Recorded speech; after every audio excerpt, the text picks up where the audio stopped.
तो सदगुरु कबीर का एक दोहा है, माता मरे एक फल, पिता मरे फल चार, भाई मरे तो हानि है, कहीं कबीर विचार।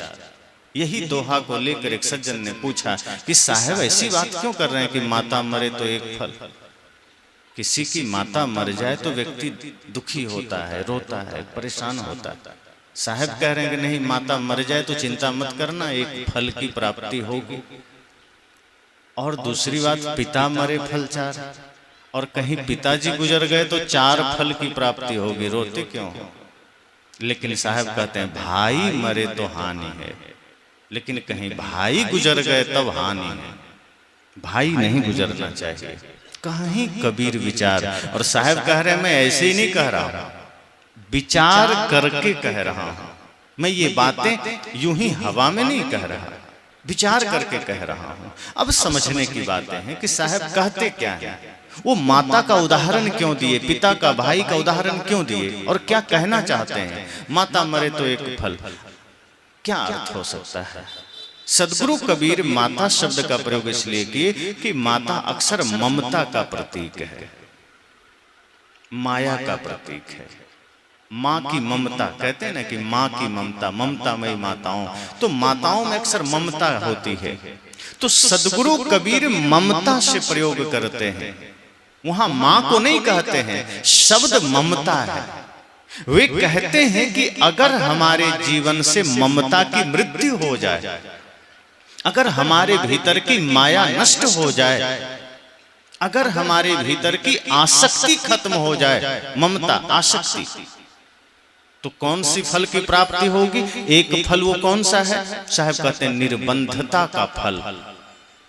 अर्थात जो बंधन में हम बंधे हुए हैं, जिस माया के बंधन में यह जीव बंधा हुआ है, जिस आसक्ति के बंधन में यह जीव बंधा हुआ है, साहब कहते हैं वो बंधन कटते ही हम निर्बंध हो जाएंगे। जैसे ही माया हटी, माया कटी, निर्बंधता उपलब्ध हो जाएगी। जैसे अपने घर में आसक्ति होती है, अपना घर है तो आसक्ति है, दीवार में कोई दाग भी लगा दिया तो आदमी कहता है इसको जल्दी साफ करो। अभी आजकल बढ़िया घरों का ट्रेंड चल रहा है, लोग घर बनाते हैं बढ़िया बढ़िया, दाग लग जाए, कहीं दरारें आ जाए, कोई कुछ खरोंच लगा दे तो आदमी उसको ठीक करना चाहता है, दुख होता है। और कहीं भूकंप आदि में हिल डुल गया तो ज्यादा कष्ट होता है। तो उस घर में आसक्ति हमारी है। लेकिन शहरों में कहीं हम किराए के मकान में रहते हैं और किराया दे रहे हैं, रह रहे हैं, तो उस घर की भी आप सफाई करते हैं, उस घर का भी देखभाल करते हैं, लेकिन क्या सोचते हैं ये किराए का है, मेरा नहीं है। उसमें आपको आसक्ति नहीं है, उस घर में आपकी ममता नहीं है, उस घर से आपको लगाव नहीं है। आप यह सोचते हैं कि तो किराए का है।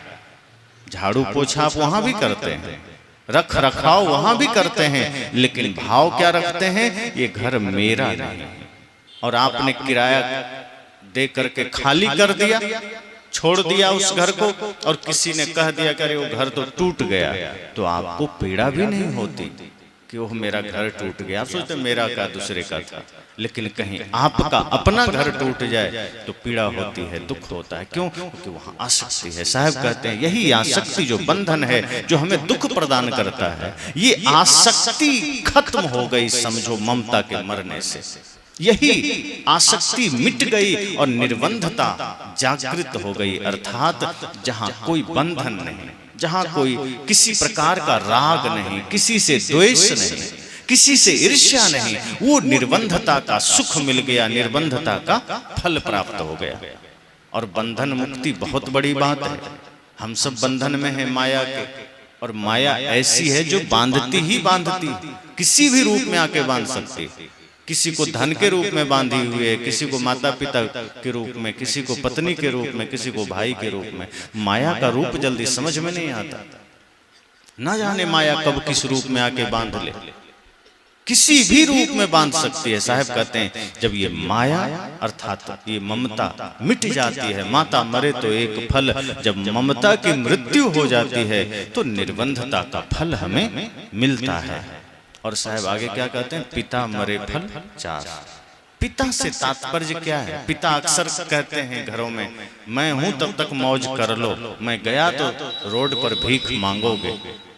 अपने बच्चों से पिता अक्सर कहा करते हैं। साहब यहाँ पिता से तात्पर्य अहंकार से लिए, कि जो अक्सर अहंकार की बातें हैं, जो अहंकार है, उसका रूपक में साहब ने पिता का नाम दिया।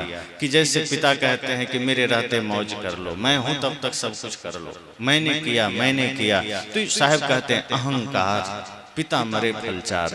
जब हमारे जीवन से अहंकार की मृत्यु हो जाएगी, जब हमारे जीवन से अहंकार विदा हो जाएगा, तो चार फल की प्राप्ति होगी। ये अहंकार ही हमारे जीवन का बाधक है। ये जो घमंड है, अहंकार है, ये बहुत बड़ी समस्या है। साहब कहते हैं जब जिस दिन ये अहंकार मिट गया, वो चार फल कौन सा मिलेगा? धर्म, अर्थ, काम, मोक्ष। धर्म अर्थ पर नियंत्रण के लिए जरूरी है, मोक्ष काम पर नियंत्रण के लिए जरूरी है। बीच में है अर्थ और काम। पहले क्या है? धर्म। धर्म हमारे जीवन में पहले। धन है और धर्म नहीं है तो धन से हम पाप करेंगे। धन है और धर्म की आंख नहीं है तो गलत जगह में इस्तेमाल होगा। धर्म आंख का काम करती है।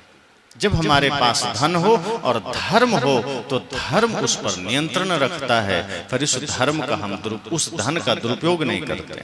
फिर उस धन से हम चोरी, छल, प्रपंच, नशा, दुर्व्यसन में खर्च नहीं करते हैं। साहब कहते हैं जब अहंकार की मृत्यु होती है, अहंकार समाप्त होता है, तब धर्म, अर्थ, काम, मोक्ष की प्राप्ति होती है। और अहंकार इतना खतरनाक है, अहंकार इतना खतरनाक है कि सोचिए, साहब ने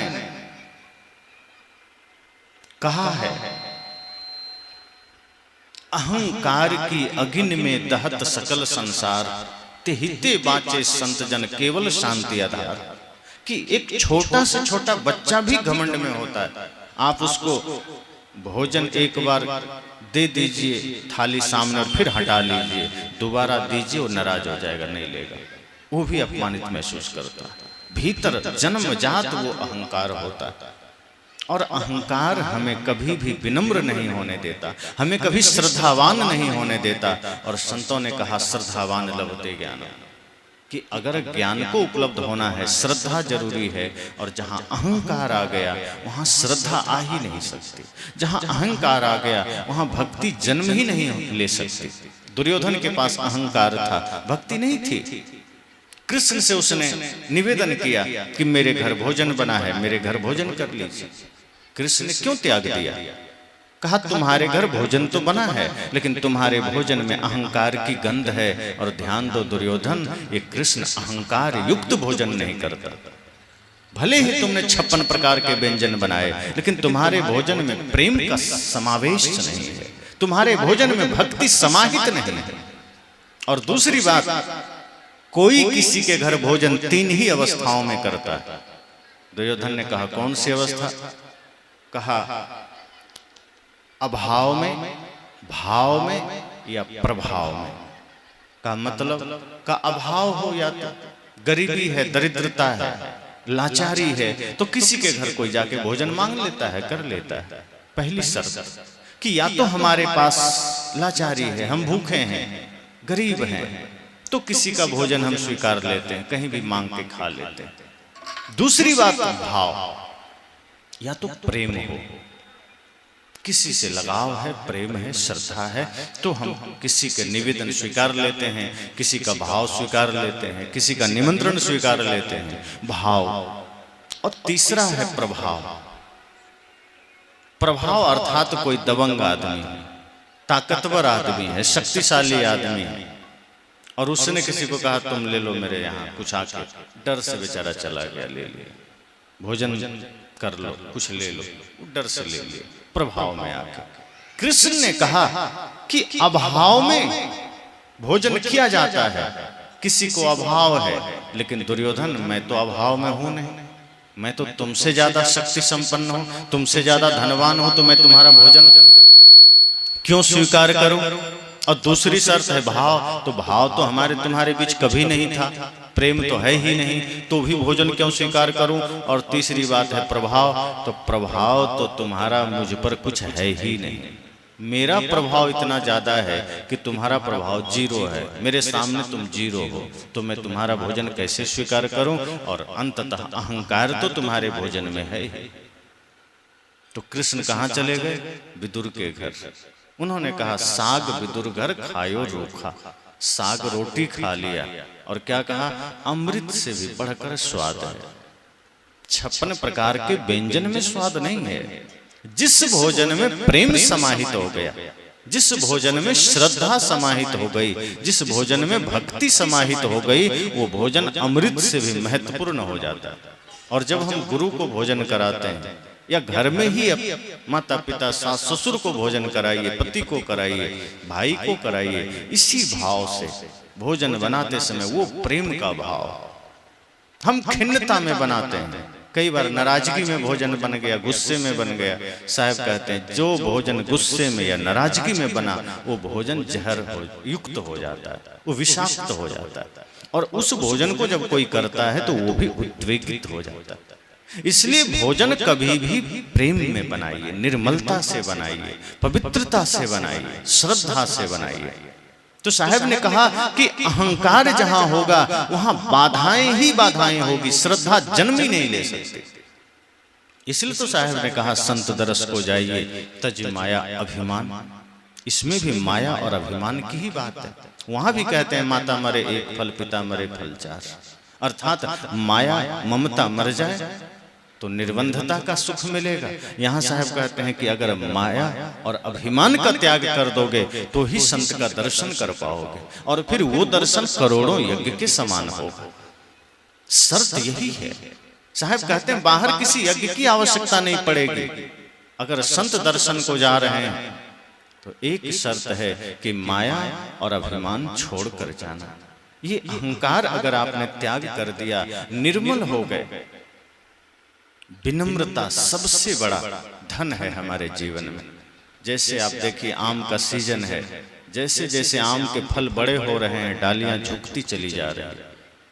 ये प्रतीक है कि जब हमारे भीतर प्रेम है, श्रद्धा है, ज्ञान है, महानता है, हम उतना विनम्र होते चले जाएंगे। अगर ज्ञान के वजह से हम अहंकारी हो गए, हम ध्यान करते हैं इसलिए अहंकार आ गया, इसका मतलब ध्यान हमारे अहंकार का कारण बन गया। फिर सीधा अर्थ है ध्यान हमने किया ही नहीं।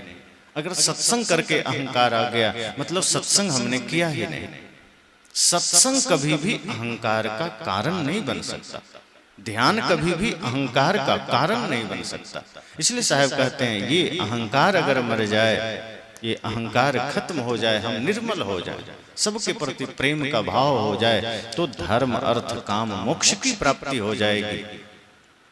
अर्थात जो संसार में हम जिस हिसाब से जीते हैं, कोई सोचता है सिर्फ कामना ही कामना हो, ये इच्छा करते हैं घर बढ़िया हो जाए, पुत्र बढ़िया हो जाए, जमीन ज्यादा हो जाए, एक से कामना करते चले जाते हैं। कामना का कोई अंत नहीं है, तृष्णा का कोई अंत नहीं है। कोई आदमी कहता है कि नहीं बस इतना ही चाहिए, इस बार आशीर्वाद दे दीजिए गुरुजी, बस मुखिया बन जाए। तो क्या सोचते हैं कि मुखिया में जीतने के बाद वो आदमी रुक जाएगा? जैसे ही आदमी मुखिया में जीता, उसकी तृष्णा बढ़ेगी, वो कहेगा गुरुजी एक बार और आशीर्वाद दे दीजिए, जिला परिषद बन जाए। वो तृष्णा उसको बढ़ाते चला जाता है। और कहीं जिला परिषद में जीत गया तो आगे फिर निवेदन करने पहुंच जाएगा, बस आखिरी बार गुरुजी आशीर्वाद दीजिए, विधायक को बन जाए। अब कहीं गुरुजी का आशीर्वाद काम कर गया, वो तृष्णा फिर बढ़ेगी, वो स्थिर नहीं रहने देगा, कामना उसको बढ़ाते चले जाएगी। गुरुजी आशीर्वाद दीजिए, किसी तरह सांसद बन जाए। और कहीं सांसद बन गए तो क्या रुकेगा आदमी? तो कैबिनेट मिनिस्टर बन जाए, या मुख्यमंत्री बन जाए, या प्रधानमंत्री बन जाए, राष्ट्रपति बन जाए, फिर भी नहीं रुकेगा। कामना हमें निरंतर आगे सुख दिखाते चली जाती। हमें लगता है वहां सुख वहां सुख, और इस कामना में हम दौड़ते चले जाते हैं। साहब कहते हैं लेकिन ये अहंकार जब मरेगा तो धर्म के साथ आपके पास कामना होगी। कामना होगी लेकिन वो कैसी कामना होगी? शुभ कामना होगी, दुर्भावना नहीं होगी, शुभ कामना कि अपने लिए भी साईं इतना दीजिए जामे कुटुंब समाए, मैं भी भूखा ना रहूं साधु न भूखा जाए। कामना होगी लेकिन इस तरह से कि मुझे भी कमी ना पड़े और द्वार पर कोई आ जाए तो हम उसको दे सकें, उसे खाली ना लौटा सकें। जीवन में जब ये चीज आ गई तो समझ जाना उससे बड़ा धनवान कोई नहीं। अगर किसी के पास कोई मांगने गया और वो व्यक्ति सहज सहर्ष भाव से उसको खाली हाथ जाने नहीं दिया, वो सबसे बड़ा दानी है। मांगने वाला नहीं, देने वाला। और देना सिर्फ धन का ही नहीं होता। अगर हम किसी को प्रेम दे पा रहे हैं, किसी को मीठे वचन दे पा रहे हैं, ये भी दान है और ये सबसे बड़ा दान है। तो इसलिए साहब ने कहा कि जब अहंकार की मृत्यु होगी तो 4 फल मिलेंगे। अहंकार की मृत्यु से 4 फल मिलेगा। धर्म भी मिलेगा, अर्थ भी मिलेगा, काम भी मिलेगा, मोक्ष भी मिलेगा। और कामनाओं का जब अंत होगा मोक्ष मिल जाएगा। इस सामान्य संसार में जो लोग हैं उनको ये 4 फल मिलता है। मोक्ष अंतिम बात है, लेकिन जीवन जीने के लिए 4 की आवश्यकता पड़ती है। जब तक शरीर है धर्म, अर्थ, काम, मोक्ष 4 की आवश्यकता है। लेकिन धीरे धीरे जब हम शरीर की अवस्था को पार कर जाते हैं फिर मोक्ष की ओर चल देते हैं। तो इसलिए साहब ने कहा कि पिता मरे फल 4। अगर पिता की मृत्यु हो गई, अहंकार की मृत्यु हो गई तो समझ लो 4 फल मिल जाएंगे। और जब तक अहंकार है तो नहीं मिलेगा। और यही 4 फल में फिर बहुत सारे फल समाहित हैं। मैंने कल कहा था कि धर्म आ गया तो समझ लो प्रेम आ गया, धर्म आ गया तो समझ लो भक्ति आ गई, धर्म आ गया तो समझ लेना सारे सद्गुण आ गए। धर्म, सिर्फ धर्म के आने से सब कुछ आ जाता है। इसलिए हम यह चेष्टा करें कि हम अपने भीतर के विकारों को मार सकें, हम अपने भीतर के अहंकार को मार सकें, हम मन को निर्मल कर सकें। अहंकार जब तक रहेगा न संत दर्शन का लाभ मिलेगा, न सत्संग का लाभ मिलेगा। और जब तक अहंकार रहेगा परिवार में झगड़े बने रहेंगे। एक व्यक्ति ने कहा परिवार क्यों टूटता है, भाई भाई में झगड़ा क्यों होता है, सास बहू में झगड़े क्यों होते हैं, पिता पुत्र में झगड़े क्यों होते हैं, पति पत्नी में झगड़े क्यों होते हैं। संत ने कहा कि 2 कारण हैं। अगर आपने ये 2 कारण ठीक कर लिए तो घर कभी भी झगड़ा में नहीं जाएगा, वो घर कभी भी गृह युद्ध में नहीं जाएगा। क्या कारण है? एक कारण है स्वार्थ और दूसरा वही अहंकार। कि जहां स्वार्थ आ गया और अहंकार आ गया वो घर टूट गया समझो। स्वार्थ आया कि मेरा मेरा, बड़ा भाई छोटा भाई, जहां स्वार्थ कोई भी कर लिया, बड़े भाई ने कर लिया घर बंट जाएगा, माता पिता ने कर लिया बच्चों के साथ वो दुर्व्यवहार शुरू कर देंगे, पति पत्नी में स्वार्थ आ गया एक दूसरे के बीच विवाद शुरू हो जाएगा, सास बहू में स्वार्थ आ गया विवाद शुरू हो जाएगा। घर टूटता है स्वार्थ के वजह से। और स्वार्थ का मतलब स्व अर्थ, अर्थात अपने प्रयोजन के लिए जो किया जाए, ऐसा लक्ष्य ऐसा काम जो सिर्फ अपने प्रयोजन के लिए, धन कमाया अपने लिए, प्रतिष्ठा अपने लिए, घर अपने लिए, जमीन अपने लिए, जिसमें परमार्थ की भावना नहीं है, अर्थात जिसमें श्रेष्ठ प्रयोजन नहीं है, श्रेष्ठ लक्ष्य नहीं है, स्वार्थ है, वो घर टूटेगा। छोटी छोटी चीजों में आदमी स्वार्थ कर लेता है। क्यों घर टूटता है? जो भाई प्रेम से जी रहे थे, एक ही माँ बाप से जन्म लिए, खेले खाए बड़े हुए, एक ही साथ भोजन किए, पढ़े, लेकिन विवाह के बाद वही घर क्यों टूट जाता है, क्यों बर्बाद हो जाता है, क्यों भाई भाई का ही दुश्मन बन जाता है? क्योंकि वहां पर स्वार्थ खड़ा हो जाता है। पत्नी आई कि मेरा तेरा शुरू हो जाता है। वही पत्नी मायके में चाहती है कि मेरा भाई माता की सेवा करे, मेरा भाई पिता की सेवा करे, मेरा भाई घर में सबके साथ प्रेम का व्यवहार रखे, लेकिन वही पत्नी अपने ससुराल में सोचती है कि मेरा पति सिर्फ मेरी सेवा करे, सास ससुर को ना देखे। ऐसा कैसे सोच सकते हैं? अगर आप ये सोचते हैं कि आपका भाई आपके माता पिता की सेवा करे, तो ये सोचिए कि आपका पति भी किसी का भाई है, किसी का पुत्र है, किसी का छोटा भाई बड़ा भाई है। अगर आपने उसको प्रेरणा दिया कि नहीं, धर्म के मार्ग पर चलो, हम तुम्हारे साथ हैं, तुम्हारे जीवन में हैं, कभी भी अपने धर्म से डिगना मत। एक सच्ची पत्नी जो होती है उसका धर्म क्या है? भारत में पत्नी को धर्म पत्नी कहा गया, और किसी देश में नहीं कहा गया। आप भारत के अलावा कहीं चले जाइए, वहां वाइफ है या बेगम है, यही शब्द है, लेकिन भारत में धर्म पत्नी कहा गया। पत्नी में धर्म शब्द जुड़ा है, अर्थात वो पत्नी जो पति का कदम बिगड़े तो उसको रास्ते पर ले आए। और पति को धर्म पति कहा गया कि पत्नी का रास्ता बिगड़े तो पति उसे रास्ते पर ले आए। इसलिए एक चीज ध्यान दीजिएगा, उर्दू में अर्थात मुस्लिमों में तलाक शब्द है, अंग्रेजी में डाइवोर्स, लेकिन हिंदी में कोई शब्द है संबंध विच्छेद करने के लिए? खोज के बता दीजिए, क्यों नहीं है? क्योंकि हमारे यहाँ तलाक का कोई परिभाषा ही नहीं है, तलाक का कोई विधान ही नहीं था। पर आज तलाक डाइवोर्स होते चले जा रहे हैं। हमारे ऋषि मुनियों ने संबंध बनाने के लिए जो सूत्र दिए, उसमें उन्होंने वो शब्द ही नहीं दिया जिससे पति पत्नी अलग हो सके। यहाँ तो ये कहा जाता है कि एक बार पति पत्नी एक सूत्र में बंध गए तो 7 जन्म के लिए बंध गए। यहाँ अलग नहीं है, यहाँ अलग होने की बात नहीं है, एक दूसरे के साथ चलने की बात है, एक दूसरे के साथ धर्म का पालन करने की बात है। तो क्या कहा कि अगर पत्नी का कदम बिगड़े तो पति सुधार दे, पति का कदम बिगड़े तो पत्नी सुधार दे, वही धर्म पति और धर्म पत्नी है। और हमारे यहाँ तो कहा गया, स्त्रियों का सबसे ज्यादा सम्मान हमारे समाज में, ये जो हम बोलते हैं ना सनातन धर्म, वो क्या है? सबसे बड़ा वैज्ञानिक धर्म है सनातन धर्म। ये अलग बात है कि इसके नाम पर बहुत लोग उदंडताएं करते हैं, वो सोचते हैं हम सनातनी हैं, पर सनातन जैसा कुछ होता नहीं। सदगुरु कबीर कहते हैं सनातन का अर्थ यह है कि जो था, जो है, जो रहेगा, जो मिट नहीं सकता है। ये आत्मा सनातन है, और आत्मा का जो स्वरूप है सत्य, हिंसा, प्रेम, करुणा, ये जो धारण करता है वो सनातनी है। अब जो हिंसा कर रहा है, जो मांस खा रहा है, वो भी झंडा उठा के कहता है हम सनातनी, वो हो गया सनातनी।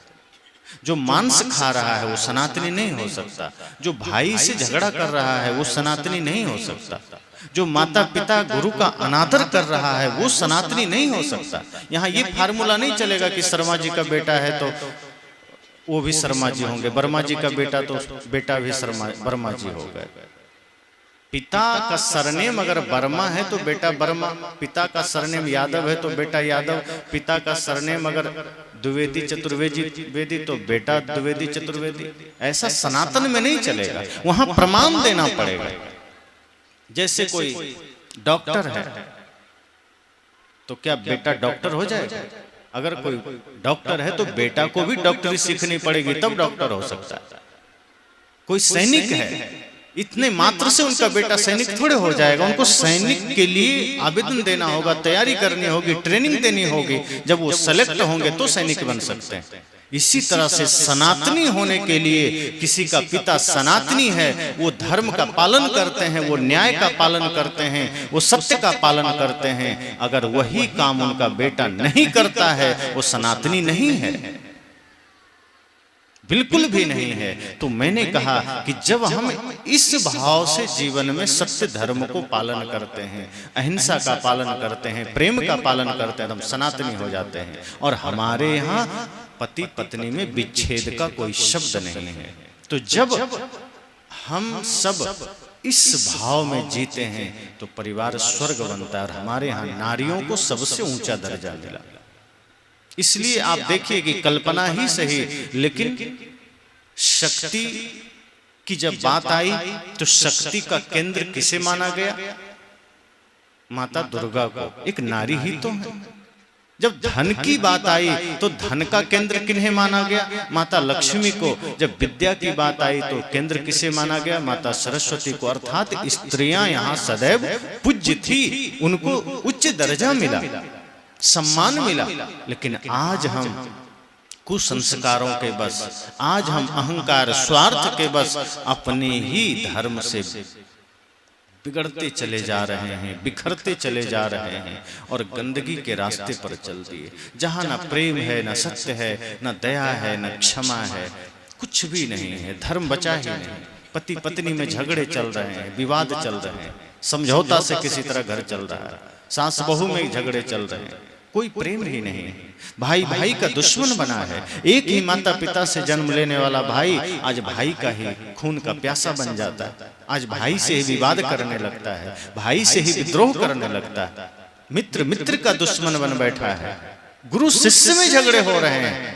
इस सब के पीछे एक ही कारण है, स्वार्थ। और स्वार्थ जहां आता है, अहंकार जहां आता है, वो घर नरक बन जाता है, वो समाज नरक बन जाता है। इसलिए पति पत्नी का जो संबंध है बहुत दिव्य है। वहां अहंकार नहीं चाहिए, वहां तो प्रेम चाहिए, विनम्रता चाहिए, वहां तो शांति चाहिए, आनंद चाहिए, और तभी सुख है।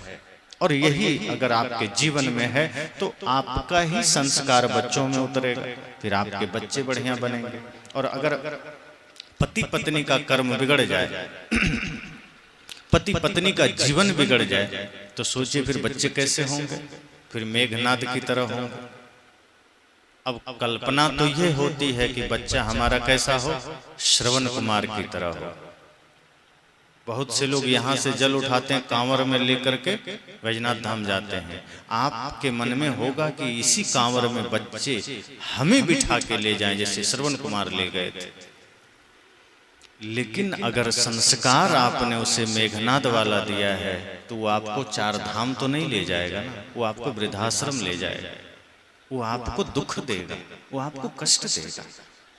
अगर आपने अपने जीवन में धर्म को धारण किया, प्रेम को धारण किया, गुरु भक्ति को जीवन में धारण किया, तो आपके जीवन में फिर श्रवण कुमार जैसे पुत्र का आगमन होगा। फिर वो आपको वृद्धाश्रम नहीं भेजेगा, फिर वो आपकी सेवा करेगा।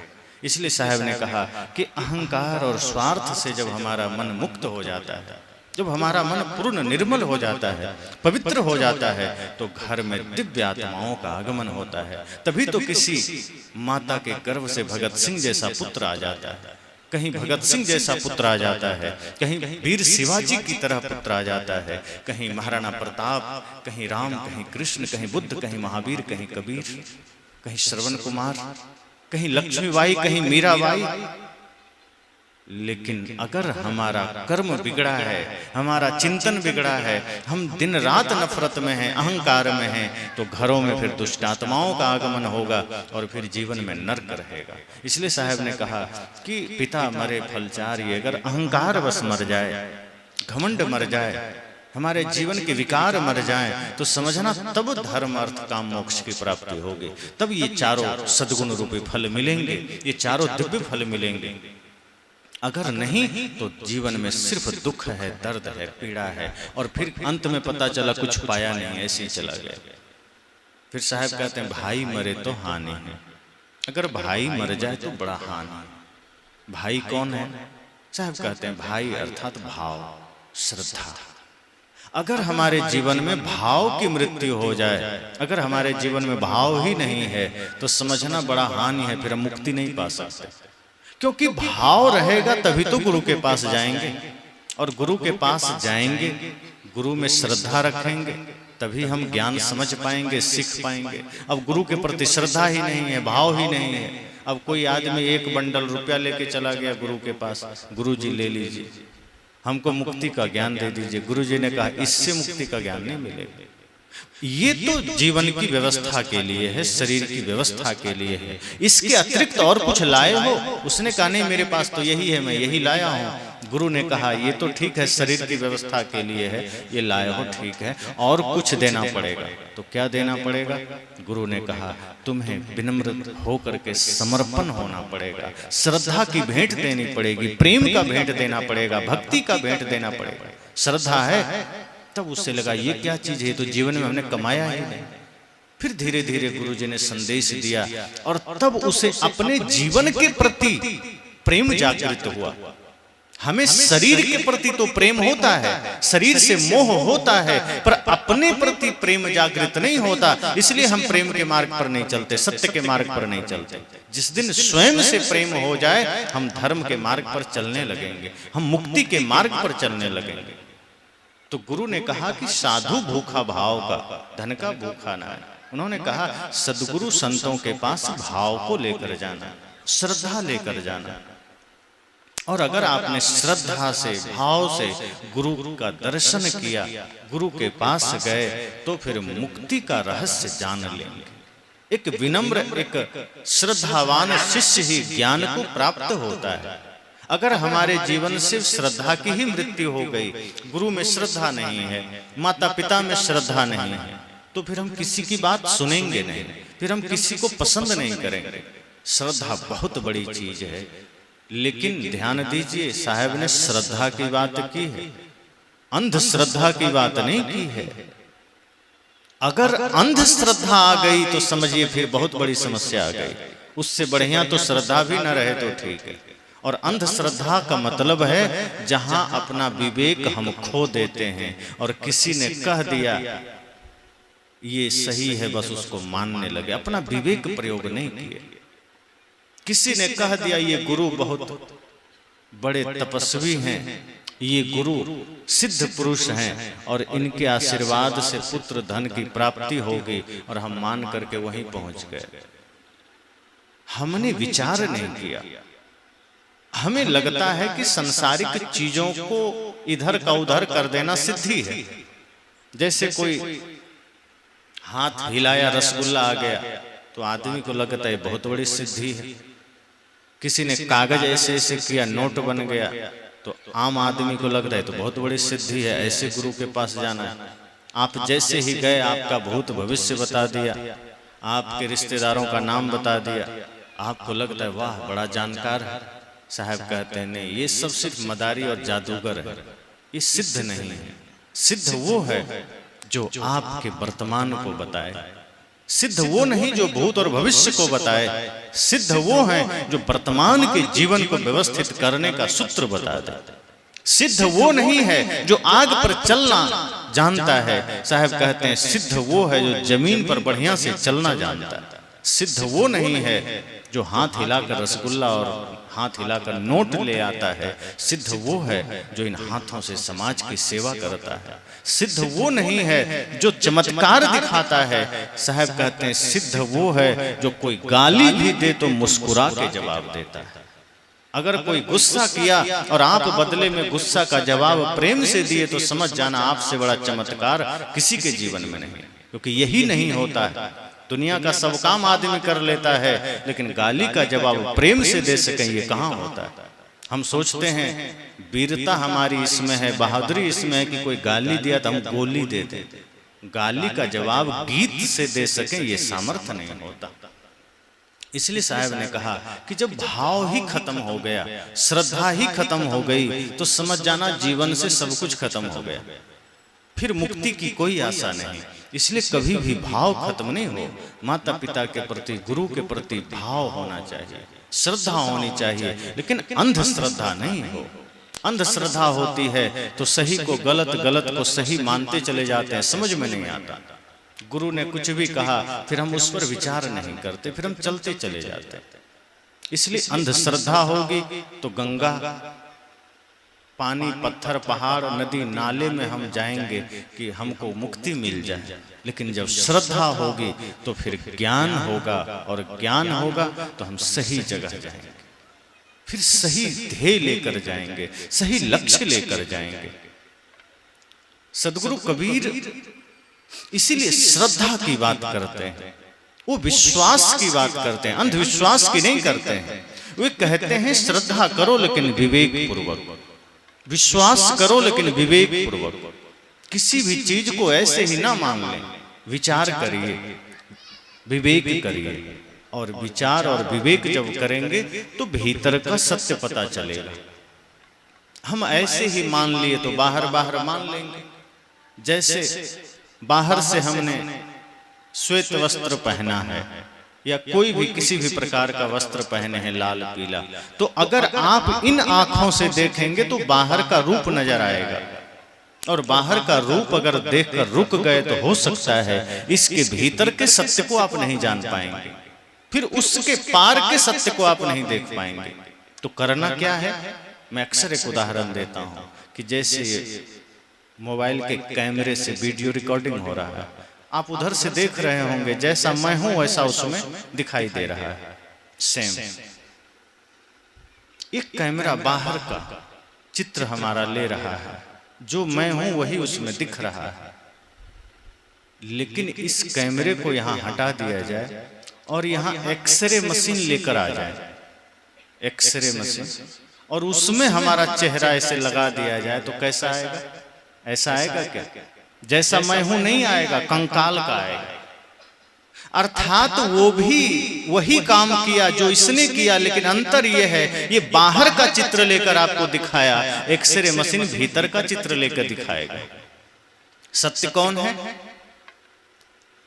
सत्य एक्सरे मशीन वाला है, क्योंकि वो बाहर आवरण के भीतर का सत्य आपको दिखा दिया कि बाहर जो ये चाम दिख रहा है, बाहर जो ये बाल, ये कपड़े दिख रहे हैं, ये सत्य नहीं है, ये आवरण है। वस्तुतः भीतर तो वही हड्डी का जोड़ है और वही सत्य है। इसी तरह से इन आंखों से जब हम जगत को देखते हैं तो माया रूप जगत दिखता है, सुंदर रूप जगत का दिखता है, आकर्षण रूप जगत का दिखता है। चारों तरफ वही हाहाकार लूट मची है, ममकार अहंकार का पसारा, दुनिया भर के सारे ऐश्वर्य।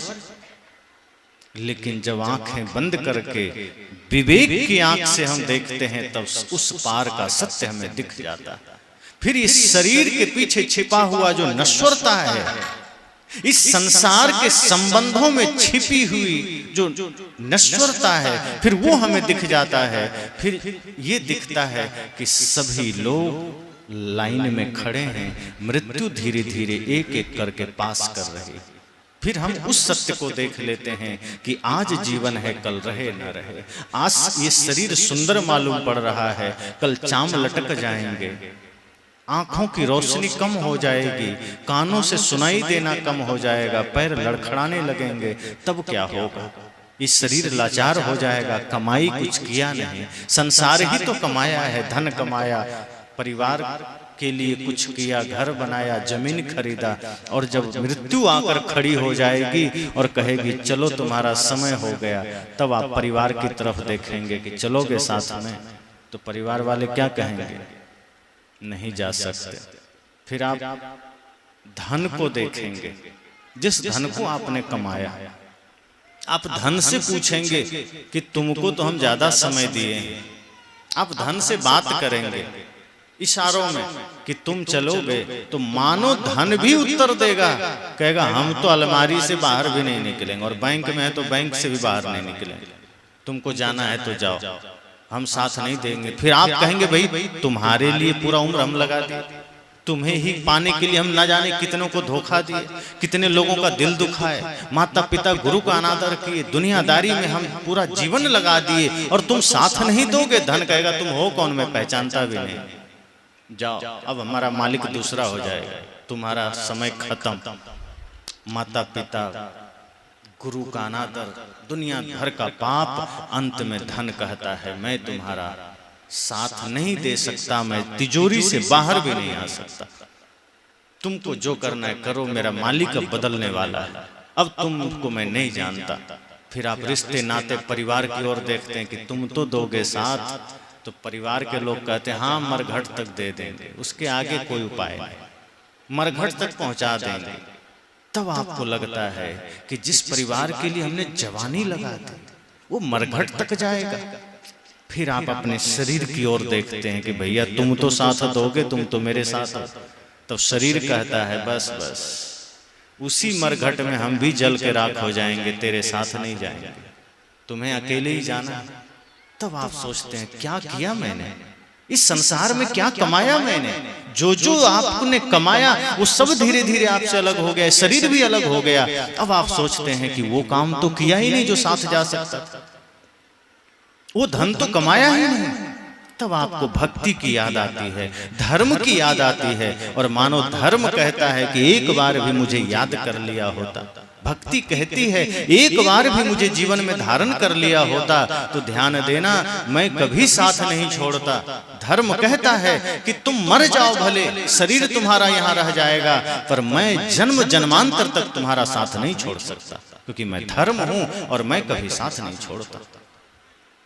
इसलिए साहब ने कहा कि धर्म जीवन में जरूरी है। धर्म है तो आप कभी बेसहारे नहीं हैं, धर्म है तो आप कभी अकेला नहीं हैं। धर्म ही है जो आपको कभी अकेला छोड़ता नहीं है। मृत्यु के बाद भी धर्म साथ रहता है। LIC वाले कहते हैं ना, जिंदगी के साथ भी जिंदगी के बाद भी, वो झूठ है। वो जिंदगी के साथ तक तो है, बाद में नहीं है। बाद में मिलेगा मरने वाले को। आप LIC करवा लीजिए 1 करोड़ का, और कोई आदमी मर जाए तो उसको मिलेगा, परिवार वाले को मिल जाएगा, उसको तो नहीं मिलेगा। क्या मिलेगा? लेकिन धर्म धोखा नहीं देता। आप धर्म का बीमा करा लीजिए तो धर्म जीते जी भी साथ रहेगा, मरने के बाद भी आपको ही मिलेगा, वो किसी को नहीं मिलेगा। उसमें कोई दिक्कत नहीं है। इसलिए यह ध्यान देना कि जब यहां से जाएंगे तो धर्म हमारा साथी हो सके। अगर हमने धर्म नहीं कमाया तो हमारा साथी कौन होगा? पाप। और यदि पाप साथी बन गया तो इतना भयंकर दुख पाना है, इतना भयंकर कष्ट पाना है कि आखिर शरीर तो बस बदलेगा। मान लीजिए ये शरीर छूट गया, अगले जन्म में कुत्ता बिल्ली सांप छुछुंदर का शरीर मिल गया, आप तो वही रहेंगे, आत्मा तो वही रहेगी, कितना दुख पाएंगे। आप देख लीजिए आज आदमी ठंडी गर्मी वर्षा में कितनी व्यवस्था करता है, फिर भी कहता है बड़ा दुख है। आप कुत्ता बिल्ली सांप छुछुंदर को देखिए, उसको कितना दुख है। भोजन मिला तो ठीक, जूठा मिला तो जूठा, गंदगी मिला तो गंदगी, मल मिला तो मल, जहां तहां। उसमें भी पत्तल चाटने पर भी कई लोग डंडा मार के भगा देते हैं, कई लोग जहर दे देते हैं। कितनी पीड़ा सहनी पड़ती है अन्य जीवों को। गाय भी आप पालते हैं तो क्या वो स्वतंत्र है? आप रस्सी में बांध कर बैठे हुए, जब आपका मन आप खोलेंगे, नहीं खोलेंगे गाय बंधी हुई। कितना भी आप गाय को माता कहते हैं, पर क्या वो स्वतंत्र है?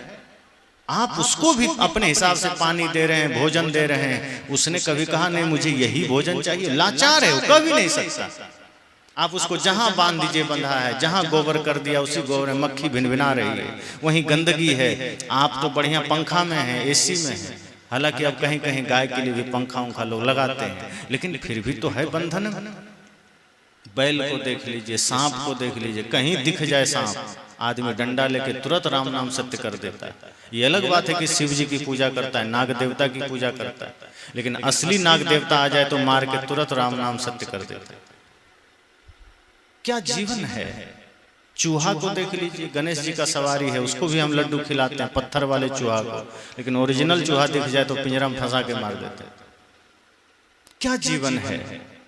इसलिए साहब कहते हैं अन्य जितनी भी खानियां है उसका बहुत दुख है, दर्द है। इस जीवन में अगर हमने पाप की कमाई की है तो ध्यान देना आप वही किसी में जाएंगे, न जाने किस जोनी में जाना पड़ जाए, कितना कष्ट भोगेंगे, और फिर कब मनुष्य शरीर मिलेगा पता है? कुछ पता नहीं। बड़ा बढ़िया मौका मिला है मनुष्य शरीर का, खोना नहीं। साहब कहते हैं अब की चूके फिर गए, पता नहीं कब मिले, दोबारा कब प्राप्त होगा नहीं पता है ना। इसलिए साहब कहते हैं ये अवसर मत चूकना, और अपने जीवन में श्रद्धा भक्ति को धारण कीजिए, तभी मुक्ति के पथ तक जा सकते हैं। अगर मुक्ति नहीं भी मिली, अगर हमने बढ़िया धर्म पूर्ण जीवन जिया, सबके प्रति मैत्री का भाव रखा, प्रेम का भाव रखा, तो अगला जन्म पुनः मनुष्य शरीर का मिला, फिर से हम आगे धर्म का काम करेंगे। अगर हमने किसी के साथ दुर्व्यवहार नहीं किया तो हो सकता है हमें मुक्ति नहीं मिलेगी, हम मोक्ष को नहीं पाएंगे, लेकिन कम से कम मनुष्य शरीर तो पाएंगे। और फिर से हम धर्म का काम करेंगे, फिर से गुरु भक्ति करेंगे, अब की बार हम मुक्ति को पा लेंगे। लेकिन अगर हमने पाप की कमाई की तो यहाँ से जब जाना होगा तो सिर्फ और सिर्फ पाप की गठरी साथ जाएगी, पुण्य नहीं जाएगा।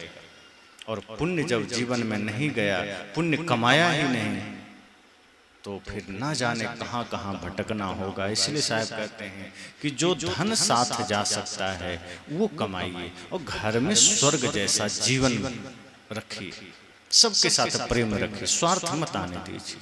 स्वार्थ आएगा घर टूट जाएगा, अहंकार आएगा घर टूट जाएगा।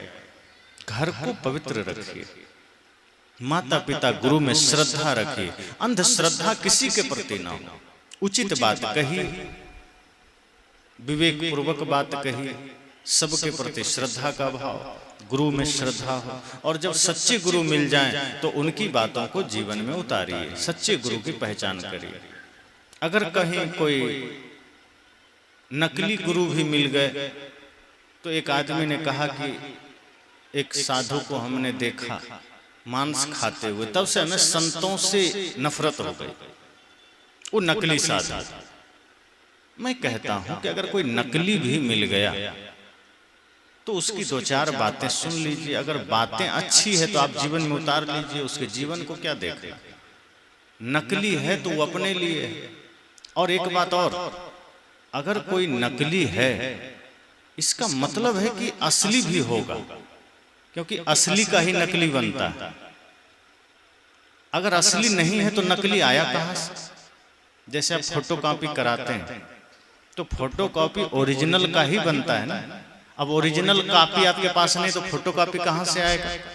तो हो सकता है आपको पहली बार में कोई नकली गुरु मिल जाए, लेकिन वो नकली ही असली का भी पता बताएगा। आप तब जान लीजिए कि पक्का कोई असली गुरु है कहीं, हमको खोजना है। क्योंकि नकली मिल गए मतलब अब असली भी मिलेंगे। और फिर ये भी बात है कि अगर नकली ही गुरु है, आपको कुछ ज्ञान दी, आप ले लीजिए, क्या मतलब उसका जीवन कैसा है, उसके ज्ञान से मतलब रखिए। आप मिठाई के दुकान पर जाते हैं, मिठाई खरीदते हैं ना, ये थोड़े पूछते हैं हलवाई का कुल खानदान क्या है, उसका कुंडली क्या है, हलवाई कैसा है वो जाने, हमें क्या लेना देना, हमें मिठाई लेके चल देना। तो कोई गुरु संत मिल गए, उसकी बातें लीजिए, चल दीजिए, अपना जीवन में बिताइए। वो नहीं जिएगा वो जाने, हलवाई मिठाई बना रहा है, खुद नहीं खा रहा है तो उसका मन, हमें खाना है। तो ज्ञान की बातों के लिए ये सकारात्मक श्रद्धा होनी चाहिए। ऐसे लोगों का संग भले मत करिए, हो सकता है संग से रंग चढ़ जाए, पर उसकी बातें लेके चल दीजिए। सच्चे गुरु की तलाश करिए, अच्छे गुरु की तलाश करिए जीवन में। इसलिए साहब ने कहा कि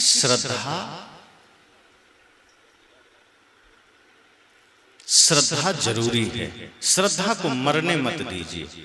तो साहब ने कहा माता मरे एक फल, पिता मरे फल चार, भाई मरे तो हानि है कहीं कबीर विचार। वे कहते हैं अगर ममता मर जाती है, आसक्ति मर जाती है, तो समझना एक फल मिल जाएगा, और वो है निर्बंधता का, अर्थात बंधन मुक्ति का फल मिल जाएगा कि आप सब तरफ से बंधन से मुक्त हो जाएंगे।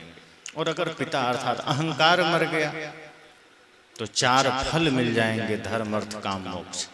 लेकिन कहीं भाई अर्थात भाव की मृत्यु हो गई तो क्या होगा? फिर हानि है। इसलिए अपने अपने जीवन में विवेक पूर्वक श्रद्धा गुरु में रखिए, माता पिता में रखिए। इससे क्या होगा कि श्रद्धा जब होगी तो ज्ञान हमें समझ में आएगा, और उस श्रद्धा से हम मोक्ष पा सकते हैं, और उसी श्रद्धा से हम ज्ञान को जीवन में उतार सकते हैं। और जब ज्ञान उतरेगा तो सत्य असत्य का पता चलेगा, सही गलत का पता चलेगा। फिर भाई भाई में प्रेम, माता पिता के प्रति श्रद्धा, पति पत्नी में प्रेम, आपका घर मंदिर बन उठेगा। इसलिए कोई नफरत, कोई घृणा ना हो, वरना मैंने कहा अंतिम घड़ी में ये कुछ साथ नहीं देगा, सब यहीं रह जाना है। तो नफरत करके क्यों जाना, घृणा करके क्यों जाना।